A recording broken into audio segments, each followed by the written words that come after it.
Hello, everyone. Welcome to the new season of Hey CTO. This is season 3. This time around, we are actually going to talk about something a little bit different, but definitely super related with tech, with leadership, with the things that we've been talking so far. This season, we are going to talk about communities and pretty much events, group of people that have a big impact in the Portuguese landscape. And we decided this episode that it would make perfect sense to talk about Future.Works. And you will know a little bit more, from the people that are the experts here about what the future of work is and the community and the event. But first things first, let's first, start with the intros. And we have here today, Pedro and Ricardo. Sorry for the Ricardo, Ricardo, to talk about the future of work. And but no one better than them, to make the introduction and to talk about the topic. So, gentlemen, who would you like to introduce first? Ricardo, please. Oh, yeah. That's fine with me. So hi, I'm Ricardo Salgado. I'm not the Ricardo Salgado that people in Portugal know. That is definitely a curious name. It is a curious name, and it's actually a gag or an icebreaker that's been following me for the last few years. It doesn't really work when we're talking with an international audience, but with a Portuguese audience, all I need to do is say my name, and it's a real icebreaker. So I don't know. Do you want me to talk a little bit about my experience? So definitely, what I would love to know is kind of a little bit of your relation with the Future.Works, Okay. and kind of keep it a little bit short, because I'm imagining that if we go, kind of talking about experience, it would take the entire 40 minutes. I'm sure. So I was invited to speak at Future.Works. I had a talk which was called English is Key, and it has to do with all of these things of why culture is so important, and you need these gateways between great halls of culture, and that gateway is usually English. Could be any other language, but it's the lingua franca of these days. That's why we're speaking English right now, although we're all Portuguese. And I was also participated in the panels of Future.Works. I had a stand there to actually recruit people. So that's my participation. I helped as a curator for some of the contents, and it was really fun to do that. And I know Pedro from long time ago. We studied together, and Wow. Yeah, so that was more years ago than I would like to admit. But it's been fun in the meantime. So Pedro, you go ahead. Okay, thank you, Ricardo. So my name is Pedro Moura. I'm currently Chief Marketing Officer and more recently also Chief Product Officer of Landing Jobs. So Landing Jobs, it's a global tech recruitment company. In Portugal, we are kind of top dog, so that's a good thing. But we actually live by the name, and I'm also the one of the main organizers of the Future.Works event. Just a bit glimpse about Future.Works. So Future.Works, it's basically an event that has been organized since 2015 until 2021 under the name of Landing Festival. It was it was born to be, the top technology exclusive event in Portugal, and it has fulfilled that mission until 2021. In 2021, we resumed the offline presential event after 1 year of pandemic where the event was online. And we decided also to increase the scope of not only tech and tech recruitment, but also discussing other matters that were on the order of the day regarding the future of work, because a lot of things have happened during the pandemic. A lot of things are still happening that we are not fully aware of its consequences. So we have tectonic shifts still undergoing in the whole world, and in this case, especially in the world of tech work, especially what we call the globalization of tech work. It's happening, and I can say that this Future.Works, it's really the top tech event in Portugal exclusively. So obviously there's Web Summit, it's a different category, but Web Summit, it's kind of a carnival of everything and plus some more, while Future.Works really tries to focus more on the tech part, on the tech careers part, and now also putting some of our hands and eyes and minds on the topic, the more generic topic of Future of Work. The main goal is that this is a community event, so it's the community of tech talent, of companies, of governmental organizations, of other institutions that want to be a part of this discussion, and it's 2 full days of keynote speakers like Ricardo, workshops, exhibitions, all you can think about focused on this. We have obviously the goal that this event more and more becomes an international relevant event when it gets to the Future of Work discussion. Fantastic. Okay, this was an amazing introduction because now we know Future.Works, because that was going to be my first question for the people that is watching this, what Future.Works represents. So now we already know that. Okay. So just to bootstrap this conversation, I would like to ask, what are the hot topics in this community of Future.Works? So what are the topics that you are recently, or in the last years, and even now with the pandemic, what have been the hot topics for the community? Okay, can I start, Ricardo? Please. Cool.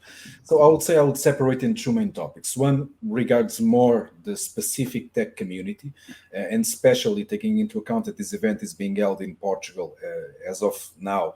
There has been huge changes. I think that Portugal was one of the countries that has changed more during the pandemic, because suddenly, with the barriers that existed to the global workflows of tech being torn down due to remote work, due to the increase of the scarcity of tech talent, especially in Europe and North America, and Portugal having this kind of position in terms of, okay, the salaries were not that high, the talent is good English, good ability to act in a multicultural environment, a lot of things have happened and are happening in Portugal. Let me just give some examples. So I'm talking about the first part, which is the first part. I'll go to the Future of Work afterwards.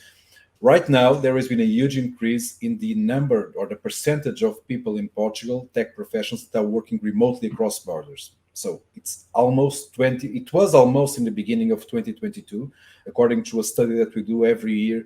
In this case, it's not just for Portugal, it's for the global market. Around 20% of the people residing in Portugal working in tech are working for a company across borders remotely. It's working in Portugal, but for a company that it's not based here. 1/5 of the workforce. Wow. 1/5. It's huge. And we are now starting this 2023 edition of this report, the Global Tech Talent Trends Report. And my bet is that this is going to increase. So these increase a lot the pressure that exists in the market regarding talent availability and salaries. There is another compounded effect, which is from the huge inflow of companies, foreign companies that have been opening tech hubs in Portugal. We have seen this starting in 2016, but in a coy and shy way. In the last year, it has increased exponentially, Lisbon and Porto, and now starting also to spread to the rest of the country, are being targeted in a good way, I would say, for companies that are opening distributed teams locally in Portugal. So we're talking about companies with more salary firepower, with different cultures of work, that are also increasing the pressure on the talent availability in Portugal. And also during the last years, with all the unicorns and startups and finally, real VC money in Portugal, these new companies, startups and scale-ups have had the capital to really become themselves more attractive to tech work. So, and then we have the rest, the traditional Portuguese companies. Just to give you a number regarding the pressure, the consequence of this pressure, from 21 to 22, there has been an increase of the average salary for tech professionals in Portugal of 36%. I'm talking about gross annual salary, 36%. I and Ricardo, I think, started working in 99, 2000. And there was one thing that I always say, the salary that my first salary was around 1,100 euros at the time. It was pretty good. But that was the norm in that time, It was before the dot-com bubble that maybe some don't remember, but we lived it. But 1 year ago, 1 year and a half, or maybe in some companies still today, this is the entry salary for someone that has graduated out of the college. So something during 20 and some years has not happened in the Portuguese tech market. It has kind of stagnated. Especially these external pressures, they have put, the barrier high in terms of how to really attract, retain tech talent in Portugal, not just local companies, but also foreign companies. So we are living in a world that, according to my perspective, there are a lot of flows. Portugal is really in the middle because we are not a rich country. We are not a poor country. So in my perspective, either we learn and we embrace the play of this game of the globalization of tech work, or we are, sorry for my French, fucked up. There's huge opportunity, but also technical term. Technical term, exactly. But there's a huge threat here, of course. But for those who are able to grasp it and to play the game in all its dimensions, a huge chance. And there's a huge chance for Portugal here also. I think that we'll talk about that a bit later on. Regarding future of work, so we are talking about some things that are not only regarding the tech market itself. I'm taking too long. I'll shut up in the next interventions. Okay, that's fine. Which has to do, flexibility, remote work, 4 days a week, digital nomads, the participation of talent also in the management of companies, things like DAOs and stuff like that. Everything that is being in some way spoken of in the regular, well, not just in the tech sector, but in a lot of other sectors. But we needed to start having this conversation with a more participated perspective in Portugal, and also for everyone that from outside came, to start just talking about these things, instead of waiting, for the government to tell us, oh, this is going to be that way. Please don't. Yeah, I think that is the solution, or a way, or an exit that I don't believe anyone really wants. But let me ask a question to Ricardo. So we, just before I started this show, I thought about, the future of work is going to be awesome. It's going to be amazing. The future of work, not the community, the future of work is super, super smiley. And now Pedro actually brings here a very interesting perspective. That is, sure, look, after what I've heard, I understand that if I'm in tech, I can make tons of money, right? Like we just mentioned, like a 30-something increase. And that means that if I'm a software engineer, I'm definitely really happy. But there is definitely also some other factors that I don't know exactly if they were considered or not. And that's pretty much the question of all of this buzz, right? Because I think that Lisbon and Portugal in general kind of are riding this wave of the future of work, just like Pedro said, like it's the center. But I think that there are also some downsides, right? Like we are talking about a country that has, a minimum wage and an average wage that they are not stellar, I would say. And then all of a sudden we are attracting a group of people from outside with a very different sort of kind of, purchase power. We are actually grabbing a couple of people here in Portugal too, that all of a sudden got this 30% bump in terms of compensation. And do you think that we as a country, we thought about, these sort of challenges that all of this wave could bring? Or do you think that we were just focusing on the nice things of, no, Lisbon needs to be the center? Oh, now we are seeing some issues. What's your take there on that? Well, I usually talk about this, that there's a conspiracy, a crazy conspiracy to uplift Portugal. Because things are happening in the world, and they're all in the direction of making Portugal more attractive to build businesses. And it, not only in tech, and a lot of them. And if you go back and to live, so if you go back over the years, there were huge pressures to actually uplift the tourism in Portugal. There were like Islamic terrorism all over the world except here. There was major political changes in the US, making people not want to go there. And so you fight, even the war in the Ukraine, it's in the exact opposite of Europe. So we're the farthest there is from the Ukraine. And it actually gets pressure around the world to start to bring things here. So this is very odd. And of course, we're not quite ready for it. So things are happening to us instead of happening because of us. Nonetheless, we'll need to adapt, and we'll need to go forward, or else it's just a failed promise.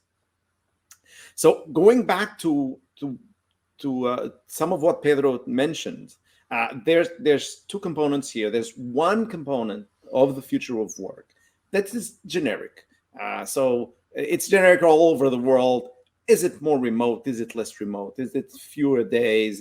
Is it paid in crypto or things like that? That's general. Or is it across borders? As Pedro was mentioning, there's this tendency for that. But that's general. There are specific conditions for Portugal, and there are specific challenges. So Portugal, because of that crazy conspiracy, is being pushed into that. We were put in this situation, specifically in tech, because the talent that we have is very good. We have highly trained people, very committed to whatever that they're doing, spending a lot of time, having very good English, so it's very easy to communicate with the outside, and having experienced things in terms of technology, good enough to attract these companies for the talent itself. Now, the problem is that talent doesn't scale very fast. So we train annually around, and that's probably in the report by Moura. He's the numbers guy. We train like 10,000 people every year. 8,000. 8,000. There you go. So it's less than out of universities and also tech schools and 9,000. Yeah. So that's really not enough. So we're missing probably another 10,000 or even more 11,000. yearly. And so that's one of the big challenges. That's one of the first big challenges. There's a number of others, but that's the one big challenge, because when these companies come in, they're world-class companies. They sell to the world. So the numbers and the money that they have is enough to pay world-class salaries. So a startup, just as an anecdote of this, a startup that I started talking to a few months ago, they were moving here. They were a startup with VC from Silicon Valley, founded in the Silicon Valley, and they were moving their whole engineering center to Portugal because the cost of an engineer in the Silicon Valley is around $350,000 a year. That's dollars, and dollars is even more than now. Yeah. So it's just a no-brainer to come to Portugal, where you can get the same talent for, even if you pay a lot, 100,000 a year. So for them it makes perfect sense. And when they come in, they basically dry up the whole market. So any company any company working for the local market, they will have a lot of difficulty meeting their needs. So that creates the problem of there's a shortage of talent, not seen yet for these companies that are coming in, but seen for the local companies. So that's one of the biggest problems, and actually that's why the initiative by Pedro Moura, which I sponsored, and we've been talking about this for a long time, of Portugal Tech Hub, is one way of addressing that. So trying to not only help the companies to come in, but also help talent to come in. But let me ask you one thing, Ricardo, before Sara asks what the Portugal Talent Tech Hub is. Yeah. 2022 was a pretty schizophrenic year, right? I think we saw at the very beginning of the year, unicorns, VC just throwing money like crazy, everyone trying to hire everyone else. We saw, boot camps, conversion boot camps booming. It was like, oh my God, everyone needs to be a software engineer going forward. Please, if you know how to use a keyboard and a mouse, come forward. And then, as we then saw with the recession, with all companies struggling, we've seen layoffs from companies that probably would be completely unthinkable 3 months ago or 6 months ago, right? We saw Meta laying off people. We saw Snapchat. We saw God knows how many, kind of Elon Musk's companies and stuff, right? And one of the things that I'm observing is like, okay, so we've seen, the good, the bad, and the ugly in a single year regarding this. And now we are pretty much kind of, after seeing all of this, do we actually are still convinced that we need so many software engineers in the world, not just in Portugal, but in general? Or actually now that companies are saying, well, now that it's not growth, but it's more kind of profitability and sustainability, maybe I don't need so many engineers, and then all of a sudden we are hitting the brakes. What's your take there? Well, my take is that it's only a slowdown. And it was to be expected. Because 2022, as you said, well, actually, since 2020 with COVID, it was a roller coaster. Yeah, it was, well, for the IT, it was no roller coaster. We were just going up. Yeah, because everyone went remote. Everyone went remote, and with that, the pressure to do things and to have IT systems working, the pressure was very high. It culminated eventually in 2022. Where the growth was tremendous. You see more of an impact in computer hardware, which is, by the way, another huge problem for talent specifically. So you've seen a huge growth, and that growth was not sustainable, obviously, because it was a peak, and now it's slowing down. It will eventually get back to the curve that it had before COVID. Because things are going more digital. Things are going more online. Everything is going. There's no going back. We're talking about digital transformation is demo day now. It's going. Oh no, we've done that. It's not done, not by a long shot. There's so much to do, and in the future, well, I wouldn't say we will all be developers and programmers, but there will be a lot of technical skills required, because everything that can be made by machines, automatic, will be made by machines.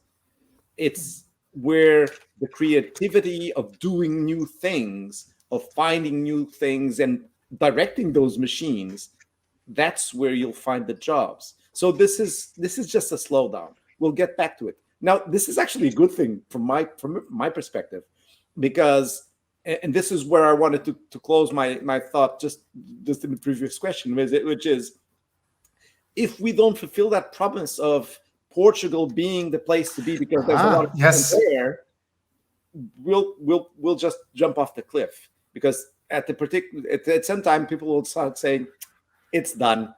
There's nothing to be done there, and it just falls off and stops being what it is. So fulfill prophecy. Slowdown is actually good for us to get some breath back. Interesting. and start growing again, because we need a lot of talent, and we need. And talent, by the way, talent wants to come to Portugal. Digital nomads are coming there. That's just an example. They want to come. They do want to come. And they want to come for a number of reasons that we can talk about later. Can I just think briefly about this question of layoffs and all the things? When COVID came in March 2020 until around September, October, and now I'm talking about what I saw in the market as landing jobs in our recruitment.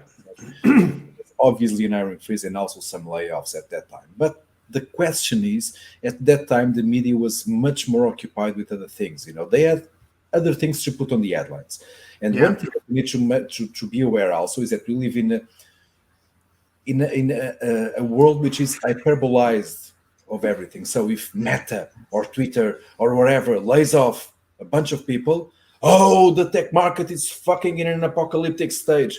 It's not, because what you're hearing mostly are these big companies that have had access to very, very cheap money for a long time, that they basically hired everything that moved, I agree. Now they are in the hangover, and they are using this economic enemy to basically, trim down the fat with knives, just cutting skin and fat and everything else.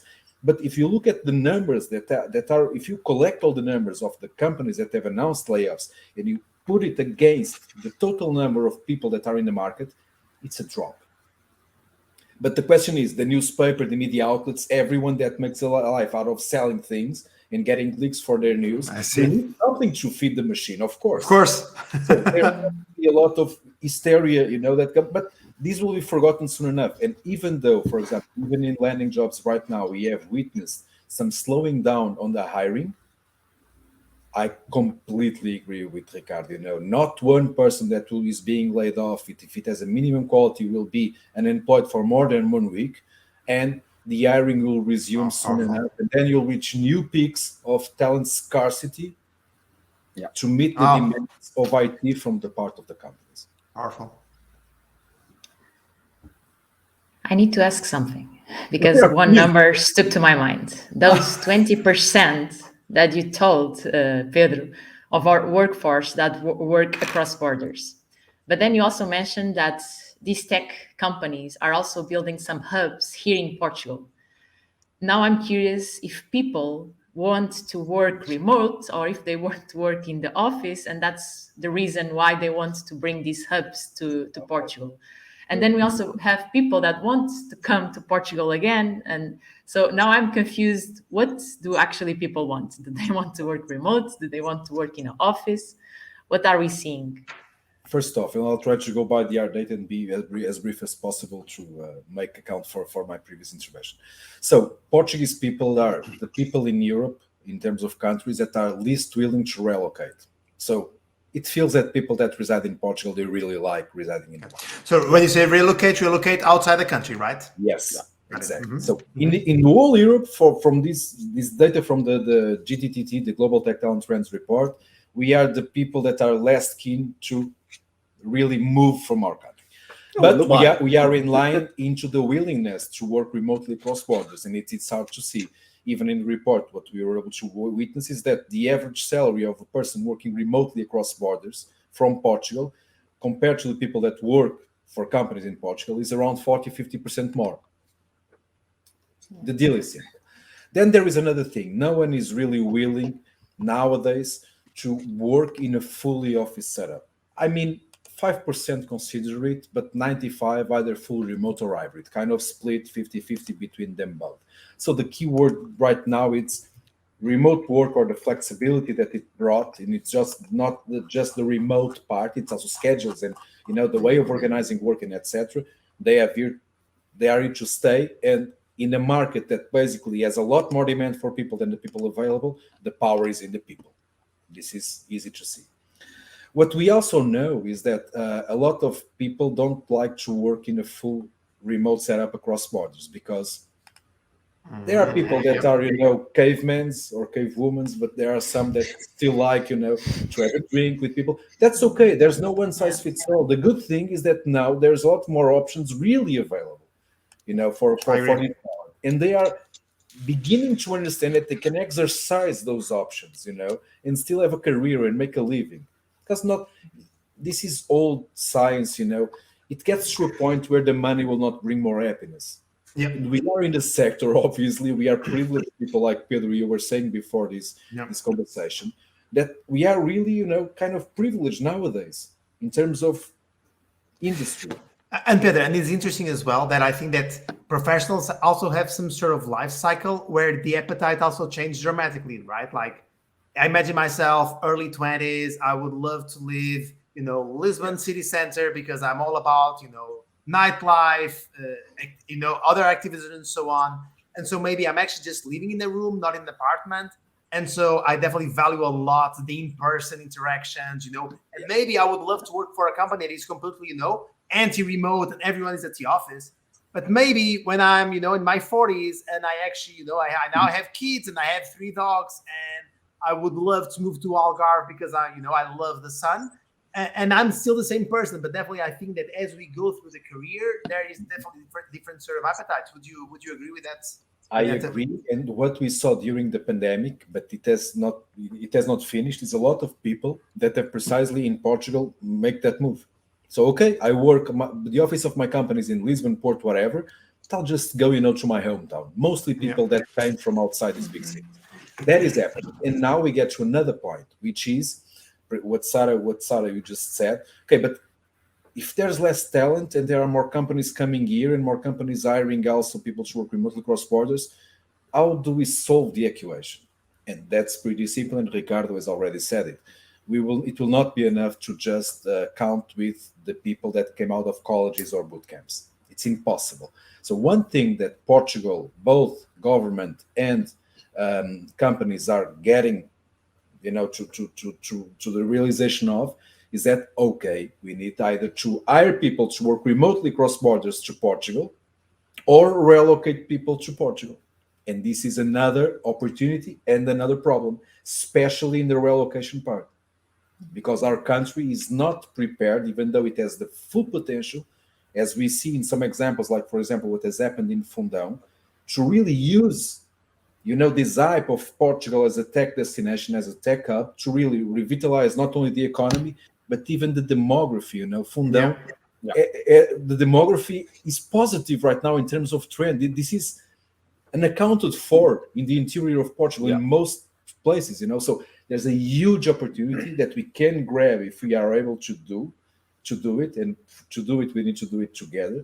But also we need to facilitate a lot the welcoming of people from other continents. And I'm talking about people from Latin America, from Africa, from Middle East, now, unfortunately, due to the reasons, from Eastern Europe and even Asia. We need the companies and the government to make it easy. And it starts, for example, in the fucking visas, Okay, we have the digital nomad visa, we have the search for job visa, but I'm still waiting to see, what are the metrics regarding the duration to attribute the visa. They're horrible. Because that can dampen the whole process, because not only talent, especially in the tech market, even if they are in a poor country, let's imagine, they are willing to wait 3 months, to fulfill an hiring that is coming for 3 months. I'm being optimistic, probably.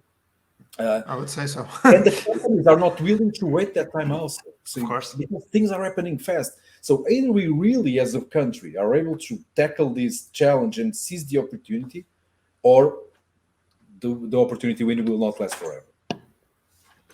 And do we see any country, although obviously we are all in favor of people moving to Portugal, do we see any country in Europe or even in the world that we see as a reference of they are doing it right, and so we, in Portugal, we should definitely follow the sort of steps? Or do you think that all countries are kind of struggling, figuring out, no one was really kind of seeing all of this, change because of the pandemic and this and this and that we just mentioned, and we are all struggling at the same time?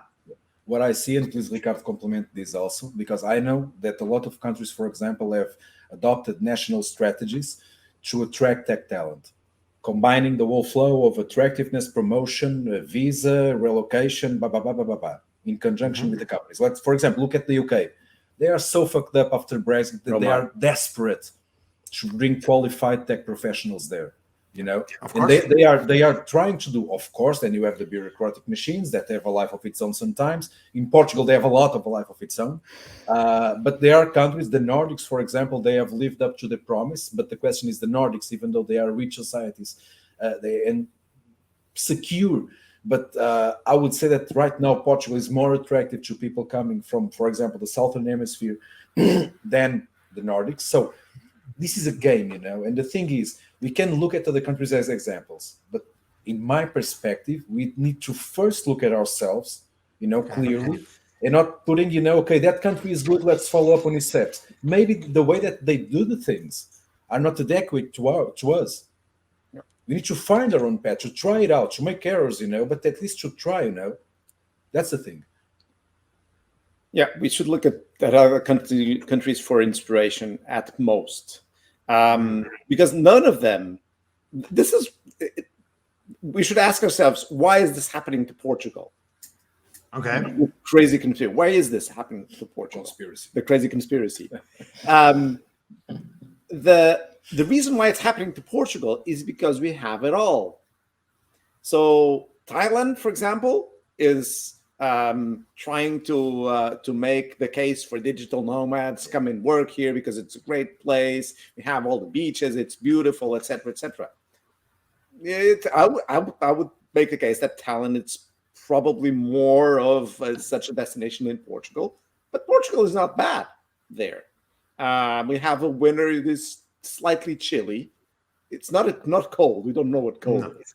True. I agree. Chilly at the most. So you go to the beach 6 months of the year instead of all year round. So that's covered. We're mostly there. We have very high levels of security, safety in the street. You can go in the street mostly wherever you want in Portugal. There are like 2 or 3 hotspots in Lisbon and one in Porto or something like that, that you shouldn't go there at night, but there's nothing interesting there. But very true. So that's covered. There's security for health, for problems with your parents, for your retirement, so all of that is what you would find in a European country, and we have all of that, of course. And then the culture itself. So Portugal people, they're very amenable. They speak rough English, but you can go around years in Portugal without learning the language. You might need to pick one or two words for things, but you can go around. If you go to Algarve, there are people that are living there for 15 years. They don't know one word of Portuguese. They go around and they love it. So when you combine all of those factors, we have things. We have all the components, all the ingredients. They're not the top of those ingredients if you look at other countries, but there's no other country which has it all, and that's one of the big approaches, one of the big advantages. And so that's when I go out and Pedro was talking about companies coming in and people working remotely from Portugal and their willingness to relocate or not. People won't want to relocate because they're already in the best place in the world. People want to come here, and they want to come because of this collection of advantages. They don't want to come because of the salaries, because the salaries aren't that high. Yeah. They want to come for the package. So the salary is not bad for Europe, or not bad for the world. It's below average for Europe, but it's not bad for the world. It's livable. The weather is fine. The culture is fine. They're safe. Their security. You can come with your kids. You come in with your whole family. It's very easy to come to Portugal, and because there's all these tech companies coming here, it's also a place to grow. So you grow as a professional, even if you remote out of Portugal. Yeah. You come here, you enjoy the conditions, and then you remote to the world, basically. Very well.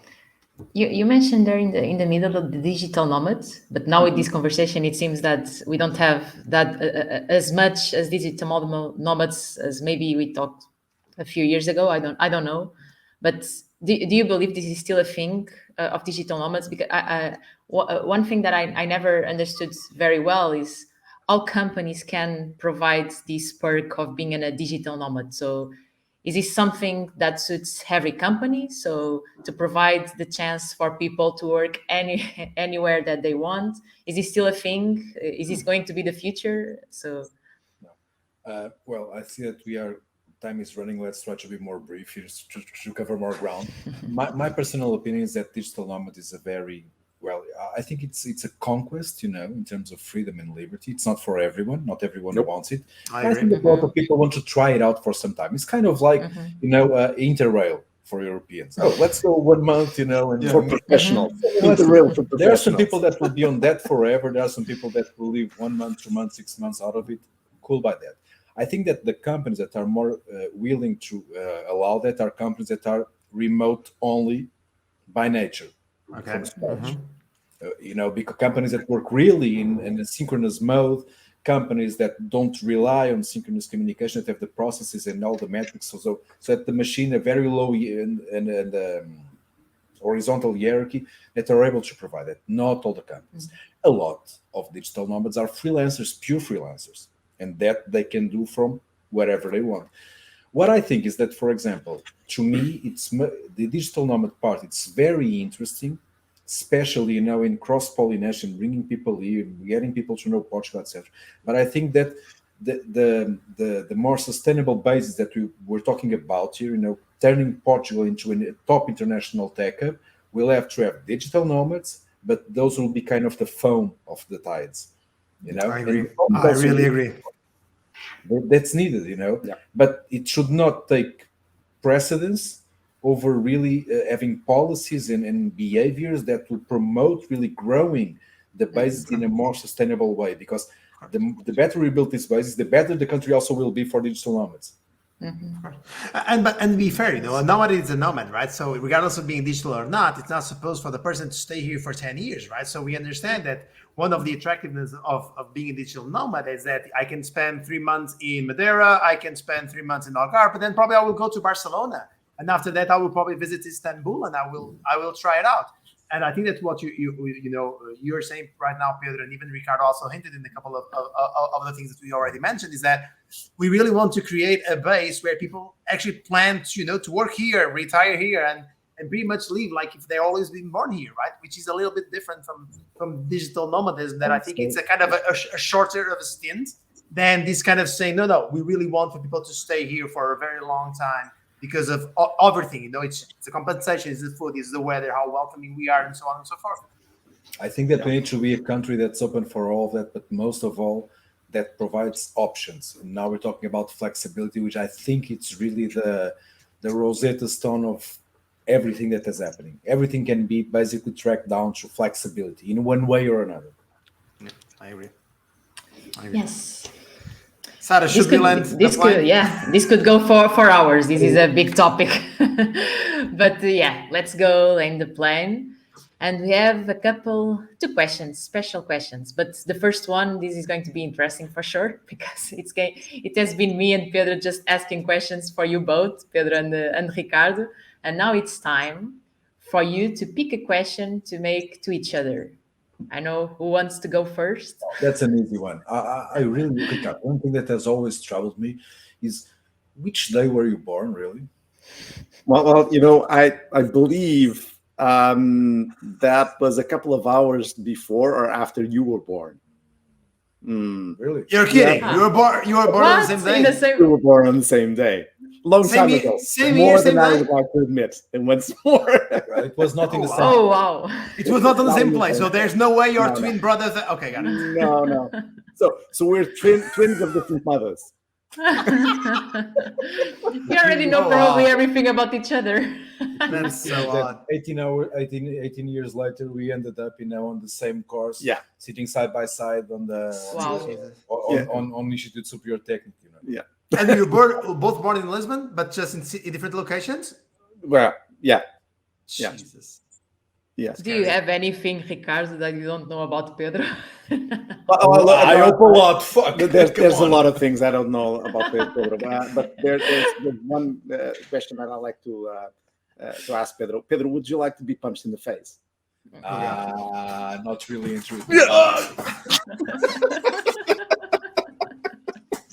So this is the moment that I strongly recommend people to see this on YouTube and not just on Spotify, because you're going to miss quite a novelty in HCTO. Stupid gigs. So far, everyone thought that we were fully remote, but now it seems that hybrid example. Remote with privileges, Oh my God. And now, Pedro Torres, do you want to make the second special question? Oh, sure, absolutely. So the final question that you have for you folks is, so myself as an older guy as well, I love to quote things. Kind of really people look me kind of to sort of Gandalf, although I don't have the beard. I had a nicer beard before. Now I'm kind of just shamed white hair, of the gray. Yeah, it's the gray hair. The gray hair is killing everything. I completely agree. And I don't look as good as Kenobi, and so I just gave up on that. Anyways, going back to the question, and so I quote a lot of things. People actually really like it and feel inspired, and so on and so forth. And some of them, I just bring them in my pocket, and every now and then I just throw it on the conversation. Everybody wants it. So Pedro and Ricardo, do you have any sort of quote, that really inspires you in your career, in your life, that sort of thing that you say, look, I try to live by X, or I really love this sentence because it was said by this person and this and this. Anything at all? Please let me go last, because I have one that aligns with everything that we've been talking about today. Okay, so Ricardo will be last. So Pedro, you're in the hot seat right now. Okay, this is the cheesy question. Okay. Well, there is one I recall a lot amongst a lot of others, and it has nothing to do apparently with what we have been talking, but it's from one guy that was an English writer, J.K. Chesterton, and it's a very inspirational one. But I really think that I really follow that a lot, which is basically something like, I don't know if I'm going to quote this precisely, but it's for evil to win, it's enough for good men to do nothing. I don't know if it's exactly this, but the spirit is precisely that. So basically, I always think about and repeat this a lot, because I really believe that most of the times, and we in Portugal, I think, suffer a lot of this. It's really easy for things to go south, or for something not to happen, just because people that want to do something, that feel that they have something that can be added to society or whatever, or to the community, just sit down, relax, and say, "Oh, it's not worthwhile." Yeah. The silence of the good, just like Martin Luther King said. That's interesting. I strongly agree. It does gel with what I'm about to say. So this quote is by a Portuguese writer, probably close to 100 years now, and I have it translated here. Because it's the way it's actually very, the translation is very good, and I'll tell it to you in Portuguese afterwards. And our great race shall set out in the search of a new India, which does not exist in space, and in ships that shall be built out of what dreams are made. And its true and supreme destiny, which the work of the navigators was its obscure and carnal precursor, shall be fulfilled divinely. Can you guess? It's Pessoa, right? Fernando Pessoa. Yeah, of course. So this is a prophecy. It's more than a quote. It's a prophecy. It's from Mensagem, right? No. It's in another book. But this is a prophecy, and if you look at this from the standpoint of digital and technology, which is something that does not exist in space, in fact. And we're setting out in the search of a new India, in ships that shall be built out of dreams, what dreams are made of. So this really tells us what we're doing. It's a prophecy coming true. Let's make it true. So was the true tech visionary, right? Oh yes. Look, that's so sweet, especially because I think that because we were born here, we really tend to downplay our history. I love it when I'm with my American friends, because every now and then they are always reminding me of, look, Portugal, that tiny country that kind of, that ruled half of the world. And I think that because we kind of, we were born here, we kind of read it in school, we tend to say, sure, it's pretty much, what I've been told all my life. But for people that I'm not so familiar with, they really get inspired by how such a small country got so audacious to the point of discovering the world and so on. And so that quote from Pessoa definitely it's more relevant than ever. It is, and we suffer the exact opposite problem of what the Americans have. The Americans is all about themselves, so there's a centralism. It's always about the Americans. It's always about them. And we suffer the exact opposite problem. It's always about everyone else's. I call it the peripherism. I don't know if that's a word. It's a peripherism. And so we need to think more that we're in the center of the world, and we should start acting like that. Love it. We are not the center of the world. That's perfect ending. To remember. That's the difference. Perfect ending. This was a perfect ending. Thank you so much, Ricardo and Pedro. It was really good for everyone to listen to all these insights about the future of work. I hope to talk with other communities in the future episodes. And thank you everyone for watching this, and see you in the next episode of ICTO. Thank you. Thank you, Pedro. Thank you, Ricardo. Bye, everyone. See you all.